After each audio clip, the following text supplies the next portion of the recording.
Wayanad Kalpetta NSS സ്കൂളിൽ വിദ്യാർത്ഥികളുടെ അഭ്യാസ പ്രകടനം. സെൻഡ് ഓഫ് പരിപാടിക്ക് ശേഷമായിരുന്നു ഗ്രൗണ്ടിൽ അഭ്യാസ പ്രകടനത്തിൽ കാറുകൾ തമ്മിൽ കൂട്ടിയിടിക്കുകയും ചെയ്തു.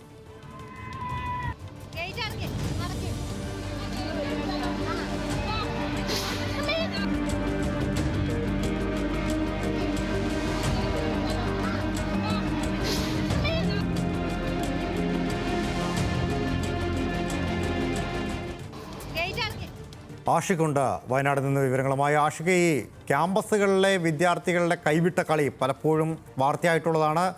മോട്ടോർ വാഹന വകുപ്പ് കർശന നടപടികളും സ്വീകരിച്ചതാണ്. ഈ സ്കൂൾ മാനേജ്മെൻറ്റ് ഈ സംഭവങ്ങൾ, കോളേജിൻ്റെ മാനേജ്മെൻറ്റ് ഈ സംഭവങ്ങളൊന്നും ശ്രദ്ധയിൽപ്പെട്ടില്ല. ഇത് എന്ത് സെൻഡ് ഓഫിൻ്റെ പിന്നാലെയായിരുന്നു ഈ പരിപാടികളെല്ലാം നടന്നത്?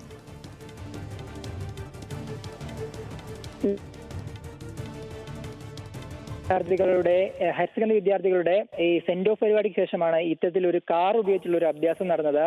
ഈ നമുക്കറിയാവുന്ന പോലെ മാർച്ചിലാണ് ഇവരുടെ പരീക്ഷ വരുന്നത്. അതിന് മുന്നോടിയായി ഇന്ന് സെൻഡ് ഓഫ് പരിപാടിയായിരുന്നു, അവസാന ദിവസമായിരുന്നു. ഈ സെൻഡ് ഓഫ് പരിപാടി കഴിഞ്ഞതിന് ശേഷമാണ് ഗ്രൗണ്ടിൽ വെച്ച് ഏകദേശം 10ഓളം കാറുകൾ ഉപയോഗിച്ച് ഒരു മത്സരം തന്നെ നടത്തിയത്. കാരണം ഒരു വണ്ടി മറ്റൊരു വണ്ടിയെ മറികടക്കുന്ന രീതിയിൽ ഒരേ സമയം തന്നെ ചെറിയൊരു ഗ്രൗണ്ടിൽ 10ഓളം കാറുകൾ അഭ്യാസം നടത്തുന്ന ഒരു രീതി. അതിൽ ഏറ്റവും പ്രധാനം എന്ന് പറയുന്നത് ഈ രണ്ട് കാറുകൾ തമ്മിൽ കൂട്ടിയിടിച്ചു എന്നുള്ളതാണ്. നമ്മൾ ആ ദൃശ്യങ്ങൾ കാണുന്നത് പോലെ ഏറ്റവും അവസാനം 2 കാറുകൾ തമ്മിൽ കൂട്ടിയിടിക്കുന്ന സാഹചര്യം പോലും ഉണ്ടായി. ഇതേ തുടർന്ന് മേപ്പാടി പോലീസ് ഇപ്പോൾ കൽപ്പറ്റ പോലീസ് ഇപ്പോൾ ഈ ഒരു സംഭവത്തിൽ കേസും എടുത്തിട്ടുണ്ട്. ഈ അധ്യാപകരുടെ അല്ലെങ്കിൽ സ്കൂൾ മാനേജ്മെന്റിന്റെ അനുവാദമില്ലാതെയാണ് ഇവർ ഇത്തരത്തിലൊരു പരിപാടി സംഘടിപ്പിച്ചത്. ഇത്തരത്തിൽ വാഹനങ്ങൾ കൊണ്ടുവരുന്നതിനുള്ള ബന്ധപ്പെട്ടുള്ള അനുമതി ഈ സ്കൂളിൽ നിന്ന് വാങ്ങിയിരുന്നില്ല. തുടർന്നാണ് ഈ ഗ്രൗണ്ടിൽ എത്തി ഇത്തരത്തിൽ അഭ്യാസം നടത്തിയത്. തുടർന്ന് ഈ സ്കൂൾ അധ്യാപകരെല്ലാം ചേർന്ന് ഗേറ്റ് അടച്ചാണ് ഈ വാഹനങ്ങളെല്ലാം തടഞ്ഞു വെച്ചത്. തുടർന്ന് പോലീസിനെ വിവരം അറിയിക്കുകയായിരുന്നു.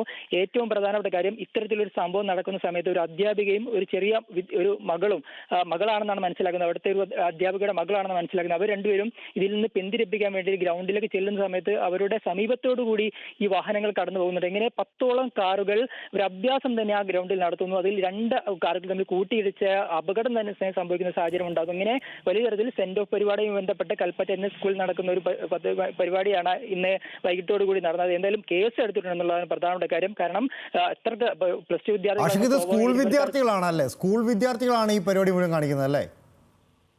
വിദ്യാർത്ഥികളാണ്. ഹയർ സെക്കൻഡറി വിദ്യാർത്ഥികളുടെ സെൻഡ് ഓഫ് പരിപാടിയാണ് ഇന്ന് സംഘടിപ്പിച്ചത്. പരീക്ഷയ്ക്ക് മുന്നോടിയായി അവരുടെ അവസാന പ്രവൃത്തി ദിനമായിരുന്നു ഇന്ന് സെൻഡ് ഓഫ് ദിനമായിരുന്നു. സെൻഡ് ഓഫിന് ശേഷമാണ് വിദ്യാർത്ഥികൾ ഇത്തരത്തിൽ സ്കൂൾ അധികൃതരുടെ അനുവാദമില്ലാതെ വാഹനം കൊണ്ടുവന്നത്. സ്വാഭാവികമായിട്ടും പല വിദ്യാർത്ഥികളും ലൈസൻസ് ഇല്ലാതിരിക്കാനുള്ള സാധ്യതയുണ്ട്. കാരണം പ്ലസ് ടു വിദ്യാർത്ഥികൾക്ക് ഏകദേശം 17-18 സമാനമായ വയസ്സാണ് ഉണ്ടാകുക. ഭൂരിഭാഗം വിദ്യാർത്ഥികൾക്കും ഒരു 17 വയസ്സുണ്ടാകാനാണ് സാധ്യത. അങ്ങനെയെങ്കിൽ ഭൂരിഭാഗം വിദ്യാർത്ഥികളും ലൈസൻസ് ഉണ്ടോ എന്നുള്ള ഒരു കാര്യം കൂടി അന്വേഷിക്കേണ്ടത്. അങ്ങനെയാണെങ്കിൽ ലൈസൻസ് ഇല്ലാതെ വാഹനം ഓടിച്ചതിനടക്കം വിദ്യാർത്ഥികൾക്ക് അതിനെതിരെ കേസെടുക്കാനുള്ള സാധ്യതയുണ്ട്. നിലവിൽ മേപ്പാടി പോലീസ് കേസെടുത്തിട്ടുണ്ട്. അതിൽ വിദ്യാർത്ഥികളടക്കം പങ്കാളിയാക്കിയാണ് കേസെടുത്തിട്ടുള്ളത്. അതിൽ കൂടുതൽ അന്വേഷണം വരുമ്പോൾ ഇത്തരത്തിൽ ഈ ലൈസൻസ് ഇല്ലാതെ വാഹനം കൊടുത്ത വാഹന ഉടമകൾക്കെതിരെ പോലും പോലീസിന്റെ ഭാഗത്ത് നടപടി ഉണ്ടാകും. ലാലകൃഷ്ണൻ, തീർച്ചയായിട്ടും കൽപ്പറ്റ NSS സ്കൂളിലാണ് പ്ലസ് ടു വിദ്യാർത്ഥികളുടെ ഈ അഭ്യാസങ്ങളെല്ലാം നടന്നത്.